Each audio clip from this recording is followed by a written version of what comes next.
जालन्यात माजी असलं तरी रुबाब आजीचा गोरंट्यालच्या वाढदिवसाने शहर दणाणलं. सत्कार सोहळ्यात उसळला जनसागर. गुरुगणेश भवनात जल्लोषाचा स्फोट, हजारो कार्यकर्त्यांची गर्दी, शेठच्या नावाने घोषणांचा गजर.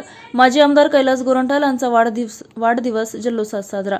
हजारो कार्यकर्त्यांनी लावली सत्कार सोहळ्याला हजेरी. माजी असताना गोरंट्याल यांनी दाखवला आजीचा रुबाब. आज दिनांक 9 गुरुवारी रोजी दुपारी 3 वाजता मिळालेल्या माहितीनुसार माजी आमदार कैलास गोरंट्याल यांचा वाढदिवस यंदा केवळ औपचारिक न राहता शक्तीप्रदर्शन आणि जनआधाराची भव्य झलक ठरला. माजी असलो तरी जनतेच्या मनातील आमदार आजही आम्हीच असा ठाम संदेश देणारा हा सोहळा ठरला. शहरातील गुरुगणेश भवन येथे पार पडलेल्या भव्य सत्कार समारंभात हजारो कार्यकर्ते, समर्थक आणि नागरिकांनी हजेरी लावत गोरंट्याल यांना अक्षरशः डोक्यावर घेतलं. शहरभर बॅनरबाजी, ठिकठिकाणी लावलेले शुभेच्छांचे फलक आणि शेठच्या नावाने घुमणाऱ्या घोषणा यामुळे संपूर्ण जालना शहरात उत्साहाची लाट उसळली होती. कोठेही नजर टाकली तरी गोरंट्याल यांच्या समर्थकांचा जोश स्पष्ट दिसून येत होता. हा वाढदिवस म्हणजे केवळ आनंदाचा नव्हे तर राजकीय ताकदीचा आणि जनआधाराचा थेट प्रदर्शन ठरला. काही महिन्यापूर्वी काँग्रेसला रामराम ठोकत भाजपात प्रवेश केल्यानंतर गोरंट्याल यांनी महापालिका निवडणुकीत जोरदार मुसंडी मारली.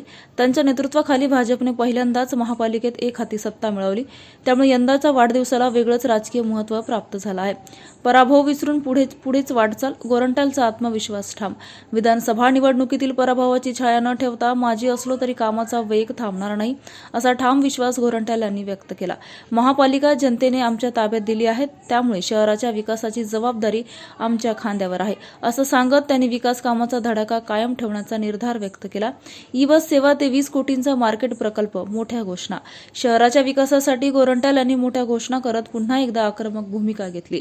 जालना शहरात ई-बस सेवा सुरू करण्यासाठी 30 बसांची मागणी मुख्यमंत्री देवेंद्र फडणवीस यांच्याकडे करण्यात आल्याची माहिती त्यांनी दिली. तसेच महात्मा फुले मार्केटच्या उभारणीसाठी तब्बल 20 कोटी रुपयाचा प्रस्ताव सादर करण्यात आल्याचंही त्यांनी स्पष्ट केलं. सरकारकडून लवकरच सकारात्मक निर्णय मिळेल असा विश्वास त्यांनी व्यक्त केला. सामाजिक उपक्रमांनी वाढदिवसाला सामाजिक रंग. गोरंट्याल यांच्या वाढदिवसानिमित्त केवळ सत्कारच नव्हे तर जिल्हाभरात विविध सामाजिक उपक्रमांचे आयोजन करण्यात आलं. रक्तदान शिबिरे, अन्नदान, गरजूंना मदत अशा कार्यक्रमातून कार्यकर्त्यांनी समाजसेवेचा संदेश दिला. याबद्दल गोरंट्याल यांनी सर्व कार्यकर्ते, समर्थक आणि नागरिकांचे आभार मानले.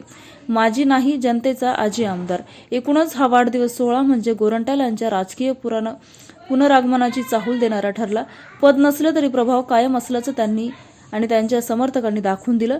जालना शहरात सध्या एकच चर्चा, माजी असले तरी रुबाब आजी आमदारांचा.